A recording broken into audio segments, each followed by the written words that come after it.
लड़कियां बोझ नहीं, बोझ बनाया है हमने। लड़कियां बोझ नहीं, बोझ बनाया है हमने।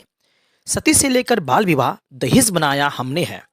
समाज बनाया हमने है, रिवाज बनाया हमने है। समाज बनाया हमने है, रिवाज बनाया हमने है। इन लड़कियों को दबी हुई आवाज़ बनाया हमने है।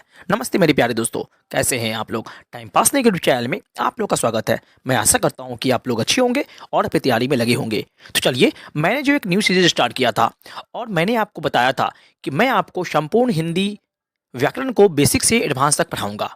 और उसी सीरीज में आज हम देखेंगे क्लास नंबर 11 और इसका जो टॉपिक है वो टॉपिक नंबर है 6, जिसका नाम है शब्द विचार या शब्द भेद। इससे पहले मैंने हिंदी भाषा की उत्पत्ति और विकास से संबंधित उसका थ्योरी कॉन्सेप्ट और उसके जस्ट बाद उसका प्रैक्टिस सेट करवाया था। फिर उसके बाद मैंने हिंदी वर्णमाला को पढ़ाया था कॉन्सेप्ट, ट्रिक और थ्योरी के साथ। और उसके जस्ट बाद मैं आपको हिंदी वर्णमाला का प्रैक्टिस सेट भी करवाया था।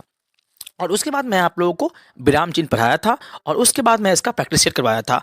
फिर उसके बाद मैंने रस से संबंधित जितने भी कॉन्सेप्ट, थ्योरी और ट्रिक हो सकते थे मैंने सब कुछ बताया था आपको। और उसके जस्ट बाद मैं उसका प्रैक्टिस सेट भी करवाया था। और उसके बाद मैं कारक पढ़ाया था और कारक से संबंधित जितने भी प्रैक्टिस सेट होते थे मैं उसको भी बताया था आपको।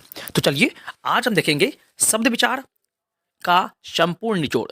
शब्द विचार बोलिए या शब्द भेद बोलिए, मैं आपको यकीन दिलाता हूं कि अगर आपने इस वीडियो को पूरा शुरू से लेकर अंत तक देख लिया तो शब्द से भेद से संबंधित आपका कोई भी क्वेश्चंस, एक क्वेश्चंस भी एग्जाम में नहीं छूटेगा। इसकी मैं श्योरिटी देता हूं और गारंटी देता हूं। तो चलिए, बिना देर की वीडियो को स्टार्ट करते हैं।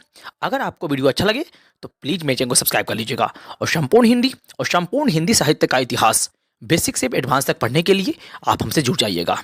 आज हम देखेंगे शब्द विचार, इसका संपूर्ण निचोड़। जी हाँ, एक वीडियो में आप लोगों को मैं शब्द भेद से संबंधित जितने भी कॉन्सेप्ट, जितने भी ट्रिक और जितने भी इसका थ्योरी हो सकता है मैं सबको आज एक वीडियो के अंदर समाप्त कर दूंगा। इसीलिए इस वीडियो को पूरा देखिएगा, स्किप नहीं कीजिएगा।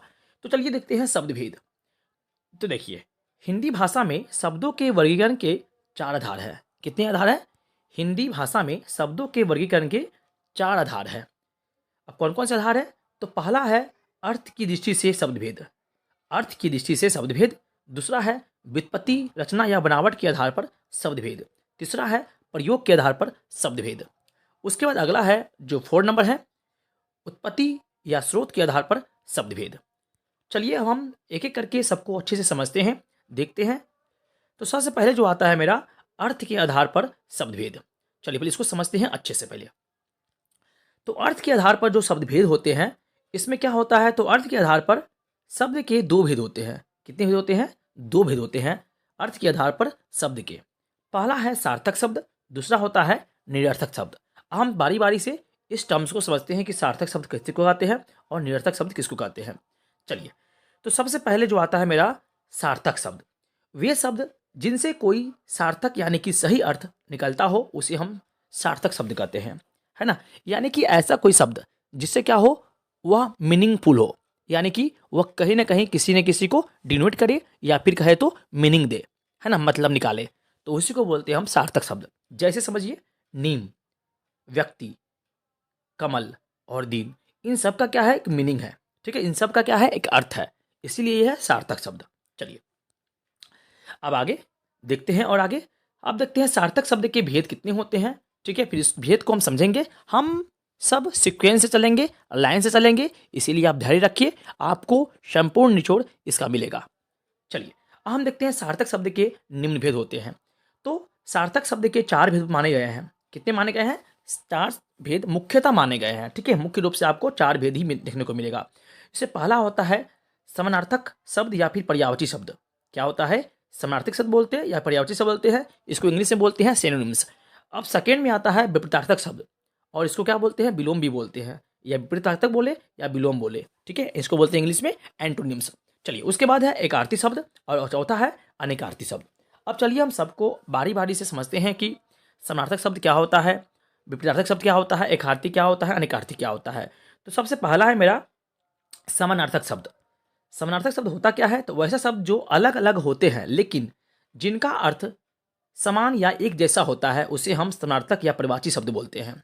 चलिए जैसे अग्नि, अग्नि को क्या क्या बोल सकते हैं? सॉरी, आग को क्या बोलते हैं? अग्नि बोलते हैं, ज्वाला बोलते हैं, पावक बोलते हैं, अनल बोलते हैं, है ना, तो वही होता है समानार्थी शब्द। यानी कि एक शब्द है, उसका क्या है, बहुत सारा मीनिंग है, तो वही होता है समानार्थी शब्द। ठीक है, जैसे आकाश का क्या होता है, अंबर होता है ना, आसमान होता है। तो इस तरह से क्या होता है, ये समानार्थी शब्द है। यानी कि एक शब्द के कई और मीनिंग निकले, है ना, एक से ज्यादा मीनिंग निकले, तो वही होता है समानार्थी शब्द। चलिए अब आगे देखिए, उसके बाद देखते हैं विपरीतार्थक शब्द बोलते हैं या विलोम शब्द बोलते हैं इसको। आप समझते हैं विपरीतार्थक शब्द क्या होता है या विलोम शब्द होता क्या है। चलिए, सेकेंड में है विपरीतार्थक शब्द। विपरीतार्थक शब्द या विलोम शब्द वे शब्द होते हैं जो किसी शब्द के बिल्कुल क्या होते हैं, उल्टे अर्थ को प्रकट करते हैं, यानी कि विपरीत अर्थ को प्रकट करते हैं, उल्टा। जैसे समझिए, अमृत का क्या होता है, विष, है ना, अमृत क्या होता है, उल्टा है, विष होता है। अल्प आयु क्या होता है, दीर्घायु। और इच्छा क्या होता है, अनिच्छा। ठीक है, यानी कि कह सकते हैं तो इसका क्या होता है, ठीक उल्टा होता है, जो विपरीतार्थक शब्द होता है। नाम से ही स्पष्ट है, विपरीत। विपरीत मतलब क्या होता है, उल्टा। चलिए अब आगे, उसके बाद है एक आर्थी शब्द। एक आर्थी शब्द होता क्या है, एक आर्थी शब्द वे शब्द होते हैं जिनका केवल एक ही अर्थ होता है, जो उन्हें समानार्थी यानी कि परिवाची शब्द से अलग करता है। अब देखिए, जैसे पर्यायवाची में क्या होता था कि एक से ज्यादा शब्द होता था, है ना, अर्थ उसका निकलता था। लेकिन जो एक आर्थी होता है उसका क्या होता है, केवल और केवल एक अर्थ ही निकलेगा, इसके अलावा कोई अर्थ नहीं निकलेगा। नोट समझते हैं, जिनका प्रयोग एक ही प्रयोजन के लिए होता है, ये बात समझिए, सिर्फ क्या हो, एक ही प्रयोजन के लिए उसका अर्थ निकलता हो। ठीक है, एक आर्थी शब्द की संख्या अपरिमित रूप से अनेक होती है, सही बात है। एक आर्थी शब्द की परिभाषा क्या होती है, अनेक रूप से, अपरिमित रूप से क्या होती है, अनेक होती है, यानी कि कोई गिनती नहीं होती है, काउंटलेस होती है। चलिए समझते हैं, जैसे जैसे जो देखिए यहाँ से भारत, अमेरिका, जापान और चीन, ये सब क्या है, देश के नाम है। ये सब क्या है, अपने आप में यूनिक है। इसका कोई पर्यायवाची हो सकता है क्या, नहीं होगा, क्योंकि यह क्या है, यूनिक नाम है, इसीलिए इसको बोलते हैं एक आर्थी शब्द। ये देश के नाम कुछ हुए। उसके बाद बिहार, राजस्थान, मिजोरम, झारखंड, ये कुछ राज्य के नाम हुए जो कि यूनिक है। बिहार का मतलब क्या होगा, बिहारी होगा ना। क्या बिहार को झारखंड बोल सकता है क्या, नहीं बोल सकता है, क्योंकि यह उसका क्या है, यूनिक नेम है ना, पर्सनली नेम है, इसीलिए इसको कोई चेंज नहीं कर सकता है।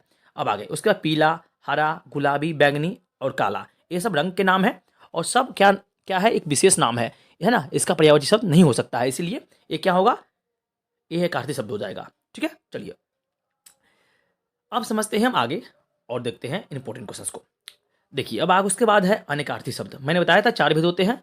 चलिए उसके बाद देखते हैं अनेकार्थी शब्द होता क्या है। तो अनेकार्थी शब्द वे शब्द होते हैं जिनके एक से ज़्यादा अर्थ होते हैं। क्या होते हैं, इसके एक से ज़्यादा अर्थ होते हैं। अब नोट समझिए, ये शब्द वाक्य के प्रसंग के अनुसार अलग अलग मतलब देते हैं और भाषा को समृद्ध बनाते हैं। इसका होते हैं अनेकार्थी शब्द। जैसे जैसे समझिए, यहाँ पर अंबर क्या होता है, आकाश होता है, वस्त्र होता है, अमृत होता है। अंबर मतलब क्या होता है, आकाश भी होता है, वस्त्र भी होता है और अमृत भी होता है, ये याद रखिएगा। और सबका क्या होता है, अलग अलग जगह पर अलग अलग यूज होता है। जैसे अपेक्षा का क्या होता है, इच्छा भी होता है, जरूरत भी होता है और आशा भी होता है। कर का क्या होता है, हाथ भी होता है, टैक्स भी होता है और किरण भी होता है। ठीक है, तो ये पर्यायवाची शब्द नहीं है, ये याद रखिएगा, ये अनेकार्थी शब्द है। इसका जो प्रत्येक जो शब्द है उसका अलग अलग वाक्य में अलग अलग प्रयोग होगा, इसीलिए इसको बोलते हैं अनेकार्थी शब्द। ठीक है, अनेक अर्थ में इसका प्रयोग किया जा सकता है। उसके बाद अतिथि, अतिथि को मेहमान बोलते हैं, साधु बोलते हैं और अग्नि बोलते हैं। ठीक है, ये याद रखिएगा। चलिए उसका पर्ण यानी कि पत्ता को क्या बोलते हैं, पत्ता ही बोलते हैं, पंख भी बोलते हैं, वस्त्र भी बोलते हैं। तो हम कह सकते हैं जो समानार्थी शब्द है, चलिए क्या है, अनेकार्थी शब्द है, वो क्या होता है, उसका एक से ज़्यादा, है ना, अर्थ निकलने वाला होता है। ठीक है, इसका हम वाक्य के आधार पर हम क्या कर सकते हैं, इसका यूज करते हैं और अलग अलग जगह पर इसका अलग अलग प्रयोग भी होता है, यही होता है अनेकार्थी शब्द। चलिए अब हम आगे देखते हैं आगे। उसके बाद देखते हैं निरर्थक शब्द।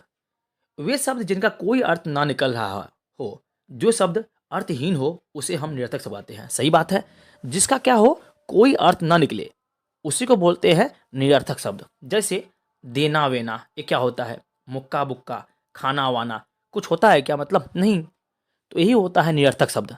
ठीक है, जिसका कोई, है ना, ग्रामेटिकली कोई मीनिंग ना निकले, क्या होता है वो, निरर्थक शब्द होता है। इसका कोई अर्थ ही नहीं हुआ, जो अर्थ नहीं देता हो वही होता है निरर्थक शब्द।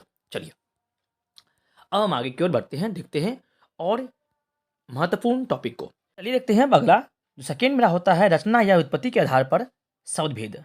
तो रचना या उत्पत्ति के आधार पर शब्द के 3 भेद होते हैं। कौन कौन से होते हैं, तो रूट शब्द, यौगिक शब्द, योग रूट शब्द। चलिए अब इसको समझते हैं। प्रत्येक को लाइन से एक एक करके। पहला होता है रूट शब्द। तो ऐसे शब्द जो किसी विशेष अर्थ को प्रकट करते हैं लेकिन अगर उसके टुकड़े कर दिए जाए तो निरर्थक हो जाते हैं, ऐसे शब्द को रूट शब्द कहते हैं। अब ट्रिक समझिए इसका। जिन शब्द के संधि विच्छेद नहीं किया जा सके उसको बोलते हैं रूट शब्द। यानी कि ऐसा शब्द जिसको हम संधि विच्छेद नहीं कर सकते उसको बोलते हैं रूट शब्द। चलिए जैसे समझते हैं। जैसे है जल, कल, जप, मन, आंख इत्यादि। ठीक है, ये सब क्या होते हैं? रूट शब्द जिसका हम संधि विच्छेद नहीं कर सकते हैं। चलिए अब हम बढ़ते हैं आगे की ओर। चलिए अब आगे है यौगिक शब्द। यौगिक शब्द होता क्या है? तो ऐसे शब्द जो किन्हीं दो सार्थक शब्दों के मेल से बनते हैं वे शब्द यौगिक शब्द कहलाते हैं। इन शब्दों के खंड भी सार्थक होते हैं, ये याद रखिएगा। यानी कि हम कह सकते हैं तो यौगिक शब्द को जिसका क्या हो, संधि विच्छेद हो जाए, वही होता है यौगिक शब्द। जैसे समझिए स्वदेश, स्व प्लस देश, देवालय, देव धन आलय। ठीक है, ये क्या होता है? यौगिक शब्द जिसका क्या हो, संधि विच्छेद हो जाए और प्रत्येक का क्या हो, खंड जो होता है वो क्या हो, सार्थक अंक दे। जैसे देखिए स्व मतलब क्या होता है? स्वयं, और देश का मतलब होता है देश। ठीक है, यानी कि अपने देश। स्वयं मतलब क्या होता है? अपना, और देश। और देखिए उसके बाद देखिए अगला है कुपुत्र, कुधन पुत्र। ठीक समझिए, जिस शब्द का संधि विच्छेद हो जाए, संधि विच्छेद होने के बाद भी वह सार्थक अर्थ दे, तो वो होता है क्या? यौगिक शब्द। चलिए अब आगे देखते हैं योगरूढ़ शब्द क्या होता है। योगरूढ़, सभी बहुव्रीहि समास योगरूढ़ होते हैं। सभी बहुव्रीहि समास योगरूढ़ होते हैं। जितने भी बहुव्रीहि समास होते हैं वो सब क्या होते हैं? योगरूढ़ के अंतर्गत आएगा। चलिए जैसे लंबोदर, दशानंद, चक्रपाणी और दशानंद, तो सब क्या होते हैं? ये होते हैं योगरूढ़। चलिए अब आगे देखते हैं अगला जो शब्द भेद के जो प्रकार है। देखिए उसके बाद होता है अगला त्रिवे प्रयोग के आधार पर शब्द के भेद। प्रयोग के आधार पर देखेंगे शब्द के भेद। तो प्रयोग के आधार पर शब्द के दो भेद होते हैं। पहला विकारी शब्द और दूसरा क्या होता है? अविकारी शब्द। आप क्या समझते हैं कि विकारी शब्द होता क्या है और विकारी शब्द होता क्या है? तो सबसे पहले होता है विकारी शब्द। तो शब्द जिसके रूप, लिंग, वचन, कारक के अनुसार परिवर्तित होते हैं वे शब्द विकारी शब्द कहलाते हैं। यानी कि जो भी शब्द होगा उसका जो लिंग, वचन, कारक के अनुसार वो क्या होगा? परिवर्तित होगा, तो ही होता है विकारी शब्द। चलिए आप समझते हैं आगे विकारी शब्द कितने प्रकार के होते हैं, समझते हैं। तो देखिए यहाँ पर दिया गया है विकारी शब्द चार होते हैं। कौन कौन से? एक संज्ञा होता है, सर्वनाम, तीसरा होता है विशेषण और चौथा होता है क्रिया। ये सब क्या होते हैं? विकारी शब्द। यह लिंग, वचन, कारक के अनुसार क्या होते हैं? ये बदलते रहते हैं। ठीक है, चारों संज्ञा, सर्वनाम, विशेषण और क्रिया। चलिए अब आगे नेक्स्ट स्लाइड की ओर बढ़ते हैं, देखते हैं और इंपॉर्टेंट फैक्ट्स को। अब उसके बाद होता है अविकारी शब्द। अविकारी शब्द क्या होता है? तो ऐसे शब्द जिन पर लिंग, वचन, कारक आदि से कोई फर्क नहीं पड़ता, जो अपरिवर्तित रहते हैं, ऐसे शब्द क्या होते हैं? अविकारी शब्द होते हैं। ठीक है, जिसपे क्या हो, लिंग, वचन और कारक का क्या हो, कोई प्रभाव ना पड़े। ठीक है, वो होते हैं अविकारी शब्द। अब चलिए अब देखिए अविकारी शब्द के भी कितने भेद होते हैं? तो चार भेद होते हैं। अविकारी शब्द के चार भागों में बांटा गया है। पहला होता है क्रिया विशेषण, दूसरा होता है संबोधन, तीसरा होता है समुच्चय बोधक और चौथा होता है विस्मयादि बोधक। ठीक है, तो ये होते हैं चार। चलिए विकारी के भी चार भेद और अविकारी के भी सब चार भेद होते हैं। चलिए अब देखते हैं आगे आगे क्या बोला गया है चार में। देखिए आप देख सकते हैं अगला पार्ट, उत्पत्ति के आधार पर शब्द के भेद। अब देखते हैं उत्पत्ति के आधार पर शब्द के कितने भेद होते हैं। तो उत्पत्ति के आधार पर शब्द के पांच भेद होते हैं। उत्पत्ति के आधार पर शब्द के पांच भेद होते हैं। पहला तत्सम, दूसरा तद्भव, तीसरा देशज, चौथा विदेशज और जो पांचवा होता है वो होता है संकर शब्द। चलिए अब इस सभी को हम बारी बारी से डिफिनेशन से समझते हैं। तत्सम किसको कहते हैं, तद्भव किसको कहते हैं, देशज क्या होता है, विदेशज क्या होता है और संकर शब्द होता क्या है। तो सबसे पहले देखते हैं हम लोग तत्सम शब्द। तत्सम शब्द होता क्या है? तो देखिए तत् यानी कि उसके, सम मतलब समान, यानी कि ऐसे शब्द जिसकी उत्पत्ति संस्कृत भाषा से हुई है वे हिंदी भाषा में बिना किसी परिवर्तन के प्रयोग में लाए गए, ऐसे शब्द को हम बोलते हैं तत्सम। समझिए, यानी कि संस्कृत के ऐसे शब्द जिसको हम ज्यों का त्यों हिंदी में प्रयोग में लाते हैं वही होता है क्या? तत्सम शब्द। या फिर एक बार कर सकते हैं कि संस्कृत के मूल शब्द को हम तत्सम शब्द बोलते हैं। आप ये भी याद रख सकते हैं कि जो संस्कृत के मूल शब्द होते हैं वो सभी होते हैं तत्सम शब्द। जैसे समझिए अग्नि, पुष्प, गोमुख, पुस्तक, गोमय और पृथ्वी, इन सभी को क्या करते हैं हम लोग? ज्यों का त्यों प्रयोग करते हैं हिंदी में, इसीलिए क्या होता है ये तत्सम शब्द के अंतर्गत आएगा, क्योंकि ये मूल रूप से संस्कृत के शब्द है, लेकिन हम इसको हिंदी में यूज करते हैं, इसलिए तत्सम शब्द है। अब समझते हैं तद्भव होता क्या है। तद्भव तो ऐसे शब्द जो संस्कृत भाषा से उत्पन्न होते हैं लेकिन वो रूप बदलकर हिंदी में आ गए हो, तो ऐसे शब्द को क्या बोलते हैं? तद्भव शब्द। यानी कह सकते हैं कि संस्कृत से के परिवर्तित रूप जो होता है, संस्कृत के परिवर्तित रूप होता है, उसी को बोलते हैं हम लोग तद्भव। जैसे समझिए, दुग्ध का दूध हो गया, संस्कृत में दुग्ध बोलते हैं, हिंदी में क्या बोलते हैं? इसको दूध बोलते हैं। अग्नि को बोलते हैं आग, कार्य को बोलते हैं काम, कर्पूर को बोलते हैं कपूर, और हस्त को बोलते हैं हाथ। यानी कि संस्कृत के जैसे शब्द जो हिंदी में आ गए हैं, है ना, परिवर्तित होकर आ गए हैं, तो होता है कौन सा? तद्भव शब्द होते हैं। चलिए, यानी कह सकते हैं कि हिंदी के मूल शब्द को क्या बोलते हैं? तद्भव बोलते हैं, ये भी बोल सकते हैं। चलिए अब आगे आगे अब उसका देखते हैं देशज शब्द होता क्या है। क्या है? देशज शब्द होता क्या है, तो समझिए। देशज शब्द ऐसे शब्द जो भारत की विभिन्न स्थानीय बोलियों में से हिंदी में आए हैं, उन शब्दों को देशज शब्द कहते हैं। ऐसे शब्द जो भारत की विभिन्न स्थानीय बोलियों में से हिंदी में आए हैं, उन शब्दों को हम देशज शब्द बोलते हैं। जैसे कुछ समझिएगा, ये जो देशज का जो हम लिखे हैं, लिंक मतलब लिए हैं एग्जाम्पल, वो अति महत्वपूर्ण है, आपको एग्जाम में इसी में से देखने को मिल जाएगा। तो देखिए देश शब्द का, जैसे पेट, डिबिया, लोटा, पगड़ी, थैला, इडली, गुलाब जामुन, डोसा, लड्डू, सामोसा, खटखटाना, चमचम, खिचड़ी इत्यादि। ठीक है, तो ये सब क्या है? कुछ देसी शब्द है जो कि एग्जाम में बहुत बार पूछे जाते हैं। ठीक है, इसको आप याद रखिएगा, ध्यान रखिएगा इसको। चलिए, अब होता है विदेशी शब्द। क्या होता है? तो ऐसे शब्द जो भारत के बाहर की भाषाओं से है लेकिन ज्यों का त्यों हिंदी में प्रयुक्त हो गए हैं, वे सब क्या होते हैं? विदेशी शब्द होते हैं, यानी कि विदेशी शब्द होते हैं। नोट समझते हैं। मुख्यतः यह विदेशी जातियों से हमारे बढ़ते मिलने से हुआ है, यानी कि मिलने जुलने से हुआ है। ठीक है, इस भाषा का, है ना, भारत में आगमन। आप समझिए। अब देखिए, यहाँ से आगे बढ़ते हैं, देखते हैं और आगे। अब उसके बाद है संकर शब्द। संकर शब्द क्या क्या होगा, समझिए। संकर किसे कहते हैं? तो संकर शब्द क्या होता है? तो वे शब्द जो दो भाषाओं के शब्दों को मिलाकर बना लिए गए हो, उसे हम संकर शब्द कहते हैं। क्या होते हैं? दो भाषाओं को मिलाकर। ठीक है, दो अलग अलग भाषाओं को मिलाकर अगर हम इसको एक जगह एकत्रित कर लिए तो ही होता है संकर शब्द। जैसे समझिए, रेलगाड़ी, टिकट घर, लाठी चार्ज, ये सब क्या होते हैं? संकर शब्द है। क्योंकि इसमें देखिए, रेलगाड़ी में जो रेल है वो होता है अंग्रेजी भाषा से है, और गाड़ी जो है हिंदी भाषा से है। तो दो भाषाओं के योग से बने हुए शब्द क्या होते हैं? संकर शब्द होते हैं। जैसे टिकट, टिकट होता है आपका इंग्लिश वर्ड है, और घर क्या है? हिंदी वर्ड है। तो एक इंग्लिश एक हिंदी दोनों मिलकर क्या होते हैं?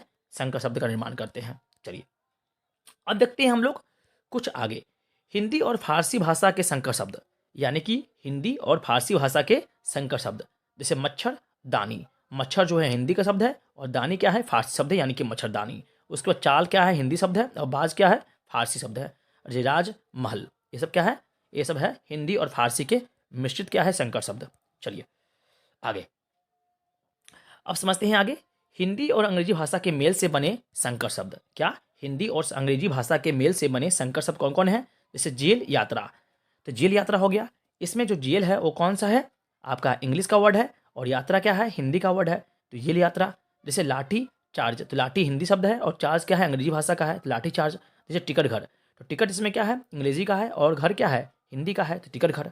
ठीक है, चलिए अब हम देखते हैं कुछ महत्वपूर्ण शब्द जो कि किसी न किसी देश से लिए गए हैं, वो बहुत ही महत्वपूर्ण है एग्जाम के दृष्टिकोण से। तो पहले देखते हैं पुर्तगाली शब्द, यानी कि पुर्तगाली, है ना, भाषा से आए हुए कुछ महत्वपूर्ण शब्द।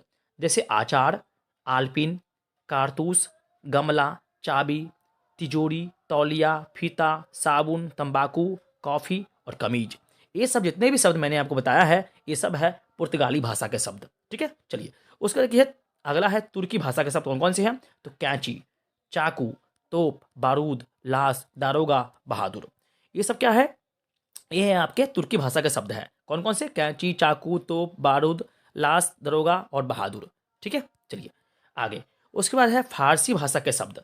तो अनार, चश्मा, जमींदार, दुकान, दरबार, नमक, नमूना, बीमार, बर्फ, रुमाल और आदमी। ये सब क्या है? फारसी भाषा का शब्द है, ये याद रखिएगा इसको। ठीक है, कौन कौन से? अनार, चश्मा, जमींदार, दुकान, दरबार, उसके बाद नमक, नमूना, बीमार, बर्फ, रुमाल और आदमी, ये सब क्या है? फारसी भाषा के शब्द हैं।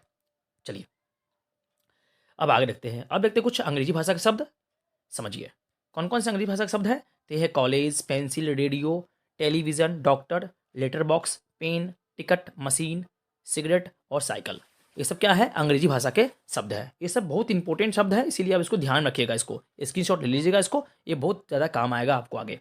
चलिए उसका देखिए आगे मैंडरीन यानी कि चीनी शब्द कौन कौन से हैं।